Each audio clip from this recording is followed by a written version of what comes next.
Man, this is lifestyles of the poor and unfucking fortunate. But I tell you what, but bitch, we got views. Hell yeah, man. ChadArmesTV, and we're back with another artist spotlight interview, man. This is one with somebody that I've known for several years, man. I'm glad we finally got to link up. It's my boy Goody. Yeah, I appreciate you, bro. I appreciate you, dog. And we'll just get right into it like we normally do with all these, man. Where originally are you from? Originally, I was born in Orlando, Florida, and lived there until I was about 5. All my family's from here. Well, actually, my mom originally was born in Savannah, Georgia. My grandfather worked for a paper mill and transferred to Morristown. There's one over there. And that's where my mom and dad met or whatever. And they moved to Florida, and that's when they had me. But me and my mom moved back when I was 5, and I've lived in East Tennessee, a little town called Morristown ever since. Morristown, okay. That's cool. Yeah, we're about an hour outside of Knoxville. What was it like growing up in Morristown? Man, it ain't bad. It's a small little city. We got like 2 high schools. That's real. Yeah. It's real small. Probably 40, 50,000 people. It's a little bigger now. I mean, everything's growing these days. But yeah, man, just a normal little town. Not very big. Not a whole lot of hip hop going on in the town, but we try to make it happen. Yeah. So like, when you was a kid growing up, did you get into sports or anything like that? When I was a young kid, like I started with t-ball and I played all the way up to high school with baseball. Did a couple basketball programs with like churches and stuff, but in high school and stuff, I never really did sports. I was doing other things. You know what I'm saying? Right. At what age do you remember when music started to become something you were really getting into? Maybe not so much of an artist. I always liked music, even as a little kid. They got pictures and shit of me with playing a little rig guitar to like some Hank Williams. But as far as like rap music, to be real, I remember my cousin Tessie played me. She was listening to Vanilla Ice, Ice Baby, as a matter of fact, and that's probably one of the first rap songs I ever heard. Was like, what's this? You know what I'm saying? And I've been hooked on it ever since. Yeah, which was that's a. I know cats, everybody want to shit on Vanilla Ice these days, but the man sold 17 million records. Somebody was listening to him. Well, everybody was back then, bro. I mean, in that time frame, Vanilla Ice was. But of course, that led on to other rap and stuff of that nature. And I listen to all kind of music, man. I just like music. Yeah. What age do you remember yourself making it to where you was thinking maybe I want to try to do this? Was it young, or was it? I was a teenager. I remember, as a matter of fact, I watched that interview you had with what's his name? He's a producer. He's from around here, black dude with the dreads. You just posted it the other day. I forgot dude's name though. Lil Trip. Trip, yeah, that's it. He was talking about using the Microsoft recorder where you could record 60. We had like an $8 microphone from Walmart that we'd hang from a ceiling fan. It'd be like 8 of us freestyling, and somebody got to be on the computer every 60 seconds to hit record. The same way, bro. That's where it started at for as far as actually trying to do something quote unquote serious. We would like go to the mall or be at a function somewhere, somebody put some music on, we all start rapping and shit. But as far as actually trying to record something or do anything, I mean, we didn't do nothing with those recordings, but that was the first time I remember actually recording something. Oh yeah, we're good. Thank you. And that was, like you said, that was high school? Yeah. And then when you started doing that, you was obviously just doing it because it was something y'all thought was fun. At what point did you see it be something where you're like, well, maybe I want to try to start writing actual songs? I met this dude named Tim Gibson. It's my homeboy Southern T. Me and him started a group called Southern Dro Boys. And then we probably put out a little mixtape first. Mm-hmm. Then we got a feature from a guy that's from Greenville, Tennessee, named Q Balsalini. Q liked us. So ever since he produced our whole second album, he made all the beats, he recorded all the songs. And we did that. And that was probably the first real album, because like I said, we put out a little mixtape or whatever just to have some music out. But that was the first one we tried to take serious and got stuff pressed up and things of that nature. Yeah, what time frame is this? That was probably 07, 08, I believe. Okay, yeah. So you said 05, off camera we was talking about, you said 05 is when you kind of started. Yeah, that's about when we started. And putting mixtape stuff down, Which is same, like I was telling you, it's pretty much when I started too. But you said with that 07, 08 is when y'all kind of started putting out the first project, and that was back. See, a lot of people don't understand too. That was back before streaming was a thing. Yeah. And everything was physical CDs, or it went on DAT. Yeah. Yeah, you would try to get remember live mixtapes. Yeah, Everybody live wanted to be on mixtapes, live mixtapes, bad boy. Yeah, that was like coming up. Live mixtapes was like the World Star before World Star. That's where you wanted to be at. Yeah, for sure. But yeah, that's what we did then, and then just continued. A lot of them cats now, they don't make music anymore, but I'm just too stubborn to quit. Ain't nothing wrong with that though, man. And as you just kept on grinding and pushing and pushing. After that, yeah, I put out some solo mixtapes. So my homeboy T, he went to jail for a little bit, but so I didn't. It's hard when you're in a group. It's like basically like Pimp C of UGK. When he went to jail, Bun still had to make music. You know what I mean? So I made some solo stuff. He got out and we worked on some stuff, but I don't think we ever actually put it out. And then I just been doing solo stuff ever since. And then lately it seems like singles are where it's at. Really, I mean, people make albums. Don't get me wrong, but it seems like that's where it's at. So I just been putting out singles lately. Yeah, what I found out, man, is I don't want to say less is more, but like you can get just as much buzz off of an EP or a single as you can for a definitely these days song album like we would make back in the day. Because back then it was all about how many songs. There's 80 minutes on this CD. Let's put 80 minutes worth of music on there because people's attention. No, I was the same way. As much as I can put on there. If I can put 21 songs on there, we put 21 songs on there. Yeah, because people just didn't. People just didn't realize that, like, back then, that was when people's attention spans was longer than the 30 second TikTok we going through. Yeah. So that's what it is now. So it's like songs usually songs are like 2 minutes now. Yeah. Back then, because we're the same age, we started at the same time. Back then, you always did 3 16-bar verses. It was 5-minute songs, and it was just what it was. I got a homeboy that gets mad when I send him 16s now. Maybe you better send me a 12. I ain't rapping no 16 bars. 16 bars is like a marathon now, dude. I was telling that to my buddy the other day. Yeah, a lot of these new songs, they're hooks. I've heard hooks with an 8-bar verse with another 8-bar hook right after. Yeah, the structure has kind of went away. Yeah, you know what I mean. Which I mean, I guess cool in a sense. You know what I'm saying? Get you more free. You don't have to stick to a setting. You can kind of do whatever you want to do. Yeah, and for people like us that have been doing it for as long as we've done it. That's nice. Heard that from the parking lot. The way that we used to record music, 8s and 12s are like that's nothing. Yeah. We were so used to doing. Well, especially if like you from the same area I'm from, so it's a lot of storytelling in that. It's hard to tell a full story in 8 bars or 12 bars. Yeah, you see now the format is like you either do 8 or 12, or you do a song that's nothing but with no hook. So it's like there's no middle ground. It's like 8-bar verse, or you do rapping 64.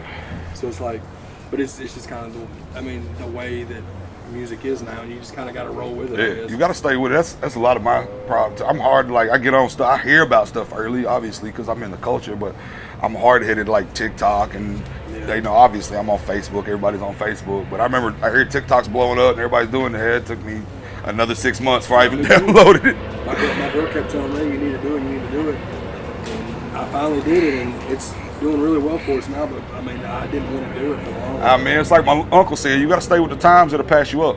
You know what I'm saying? If you're sitting still, it'll go right past you. Yeah. So when you started doing the solo mixtapes and stuff, going forward to what the people can see as far as your catalog, we're gonna jump ahead for that. But April 22nd, 2019, you dropped X-Rated. Yeah. And you said that was the first thing you dropped on streaming platforms. Yeah, that's all on streaming platforms. That was my first single, was X-Rated. Yeah. That's a track that I'd actually done probably a few years before that to another beat. I'm sure you're familiar with SoundClick and getting beats off there. You can't use a lot of those if you don't actually lease it or purchase it. Yeah. And that was back when I was... Back then, it really didn't matter, man. Back then, we were just downloading beats and rapping on them. I know you was the same. You could rap over the Lil Wayne beat. Yeah, back when you know them beats were buy your tracks now. But I'd done that. I let this producer, my dude Lex Lucchese. He's a producer from Morristown. He's done some big stuff. He's got some credits on T.I.'s album. He's done some stuff for Ross. Done some stuff for that group. The Outlaws, the Tupac group or whatever, he knows them real well and does some stuff. So, but anyway, he remade that beat for me, and I redid the track. Oh, okay. So that first song was he produced that. Yeah, he produced that track. It was the which I like the beat he did better, which is usually odd because I don't know if I'm sure you've redone a track on a different beat or whatever. It never sounds the same. No, because you're always used to you're listening to that one. Yeah. But no, it came out dope. It got a good response. I made a video to it. My dude Blev shot it, Andrew Blevins. And it did some pretty good numbers on it. I just loaded it on Facebook. I never put it, well, he's got it on his YouTube channel.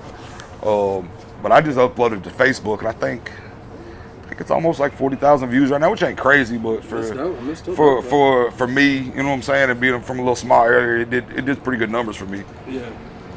And then another one that you dropped, I guess you put up a few songs at the same time. Yeah. Singles, because you put Takeoff up. Yeah, Takeoff was right after that. That was the second single I put up, probably a few months later. Oh man, Takeoff's a hot song, man. It still goes hard. People every time I do a show, everybody wants to hear Takeoff. Do you get in the area that you're at? Do you still get to do shows? We don't have a lot of venues there anymore. We used to have a few bars. Yeah. There's a few on the outskirts of town. Yeah. That I've been messing with lately as far as local stuff. Yeah. Or I'll go out of town, like I just did one in Greenville not too long ago, which is about 20 minutes from me. And I got one in Rockwood, Tennessee next week, which is like probably 30 minutes past Knoxville. And that's the area you're from, the Knoxville area? Yeah, basically. I live in Morristown. It's about an hour outside of Knoxville, but yeah, it's that area. That would be like, you to Knoxville would be pretty much like me, like here, like Nashville, kind of. Yeah. It's kind of the same thing. Yeah, man, we used to do shows all the time, and now Nashville's become so country oriented. Yeah. That all the venues we used to go, I mean, they're all either restaurants or honky-tonk bars. Our problem was we'd have venues like Johnson City or Knoxville, but it seems like they just didn't want to do stuff for locals. Like they would do shows, and occasionally, like if you knew the promoter, whoever was promoting the show, bringing in the bigger name, if you knew them, you could get on the show. But the actual club itself seemed like they didn't want to mess with the locals. Yeah. Or just from my standing, I could be wrong because there are local shows going on. Yeah. In August of 2019, we're just gonna keep moving. You dropped a single called Sunday. Yeah, that's got a cat on it named Yosef Frico, little dude from Johnson City, I do believe. Blev, the guy that shoots my videos, we all did a cipher. He got a bunch of artists from that area. Did a cipher. He was one of the artists in that cipher or whatever, and I liked his style. I was like, man, we need to do a song. He kind of reminds me of Drake, man, because dude can rap his ass off, but he can sing too. Yeah. And he was cold, man. We did this little song called Sunday, and it actually got a pretty good response too. It's more of a song for the females, but you know, like I know, if you got the females behind you, you get the dudes behind you too. Yeah, man. I mean, just look at some of the let's just say the top three of the top artists in the game right now. Drake, Lil Baby, Jack Harlow, and all three of them appeal to women. Yeah, they're all. Well, I always said it too. I said the chicks spend the money. The chicks will buy your album and listen to it, and if the chicks will listen to it, the dudes will buy it. So when the chicks are in the car, they got something to play for. For sure, that's exactly what it is, bro. But I mean, I don't focus. I do all kinds of music, man. I try to make something for ladies. I try to make something for dudes. I might make something for street cats. I might do a hip hop song. I might, you know what I mean? It's just whatever kind of mood I'm in. So and then like with those singles, that led up to, is it the only album you've released as far as albums? As far as albums on streaming platforms, I mean, I guess back then we all just always called them mixtapes. You know what I mean? That album I did with me and Southern T, that was an actual album. We tried to release it like an album because it was produced all by one guy and recorded, you know what I'm saying, like an album would be. But I've done several projects, mostly on the mixtape tip. But yeah, as far as on all platforms, that's the first album. Yeah, and that album was called Trap Love. Yeah. You dropped that in May 1st of 2020. Yeah. So you dropped that during pandemic. Yeah. I probably had all those songs for a while. It was just people said they was wanting me to put something together, so I made a whole album. How did the pandemic affect you? Musically, man, I mean, just like everybody else, it was rough. There's no shows going on. It was a good time to work on stuff, to record music, but as far as like booking shows and events and stuff like that, it was pretty dead, man. Yeah, and it was it's just such a crazy time to think about. Like it feels like it was an alternate universe for a year. It was wild. You know what I'm saying? Work-wise, luckily, it didn't affect me. You know, a lot of people got out of work or even maybe even lost their job. They laid me off for about 3 weeks and then told me to come back to work.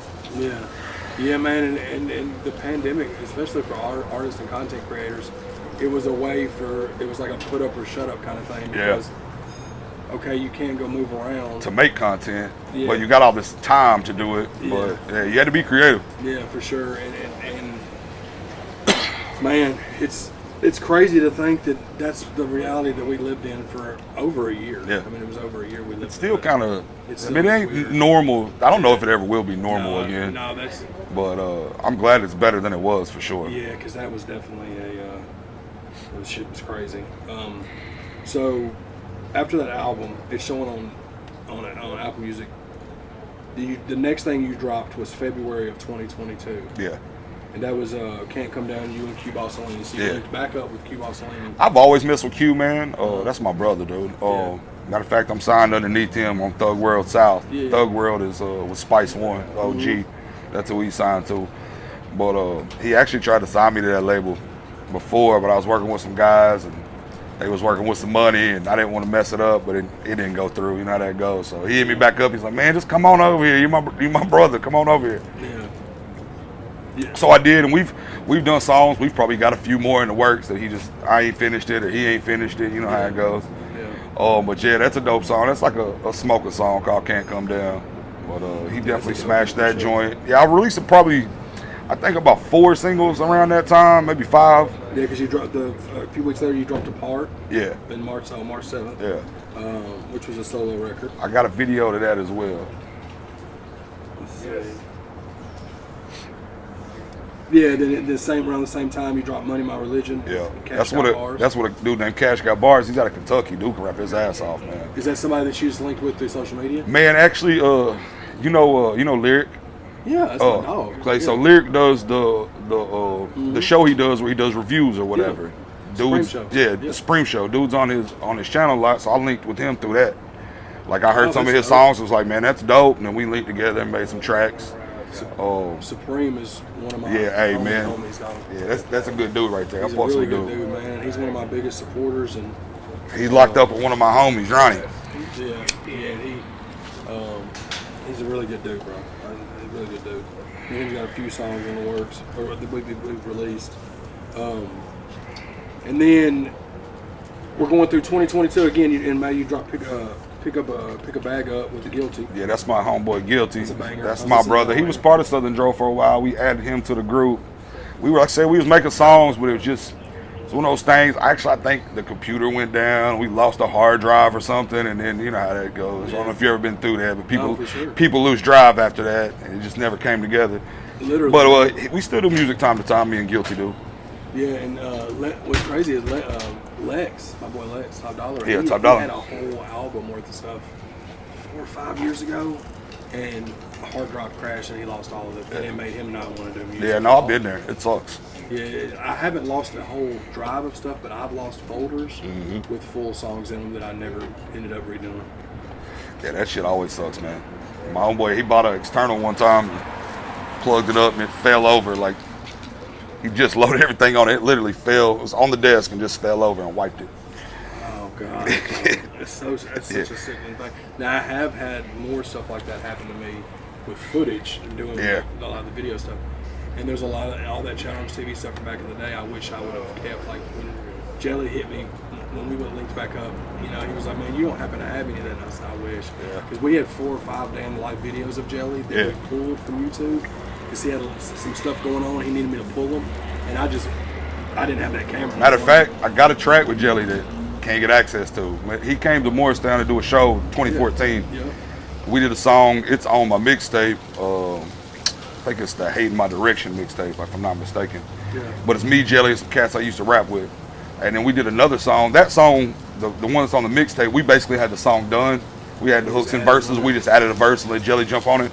And the second one, my homeboy did the hook and Jelly did the verse, and we were just gonna come back afterward, and just never got around to it. And then same thing, dude's computer messed up, lost it. Yeah. But man, that thing's worth gold these days. Yeah, man. Shout out Jelly for Yes, sure. sir. And then, man, your most recent single Got you on it. is Me and You, bro. Make Yes, Us sir. Rich, man.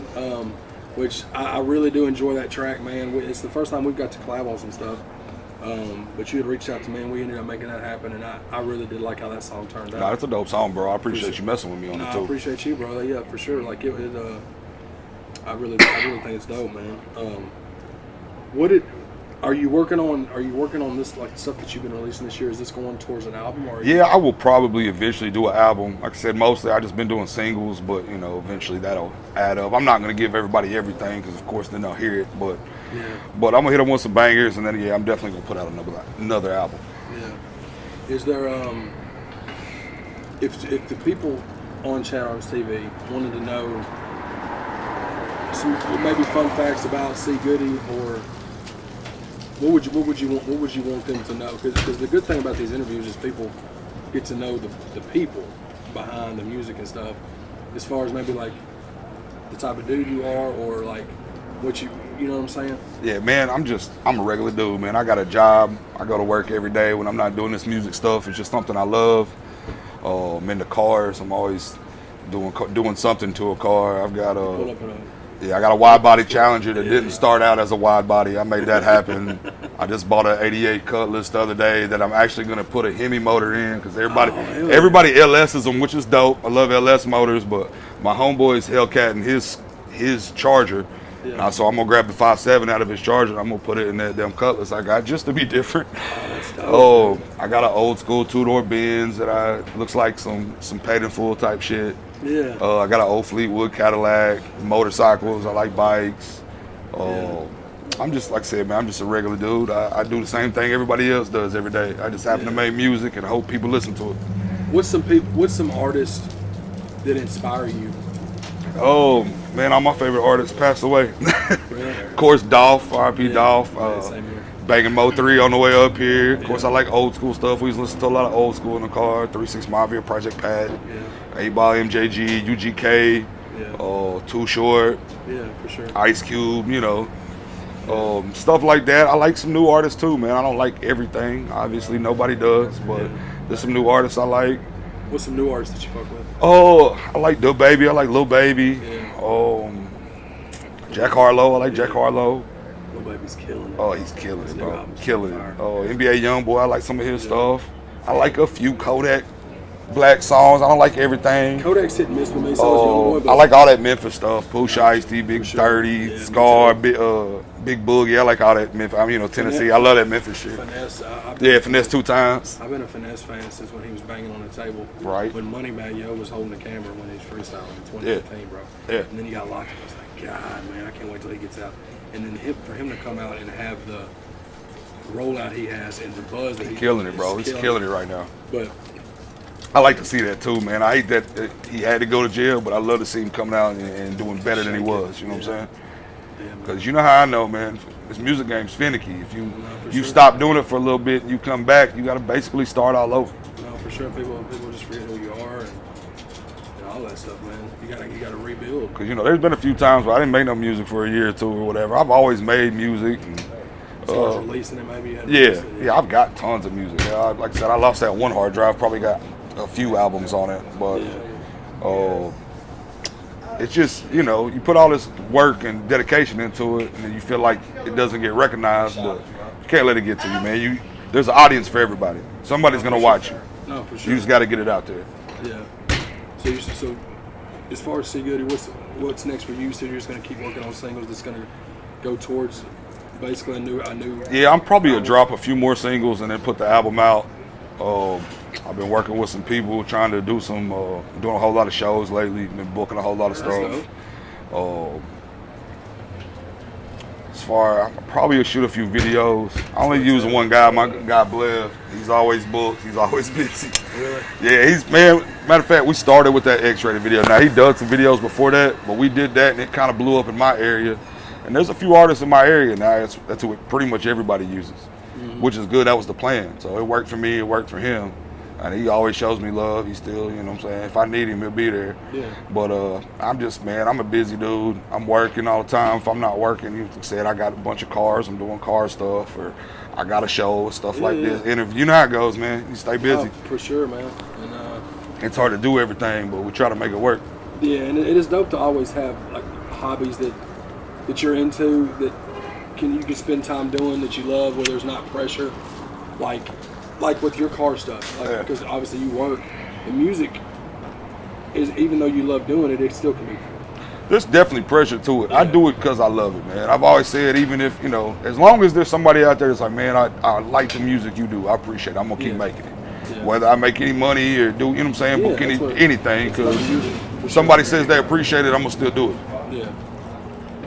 Well, man, we appreciate you, dog.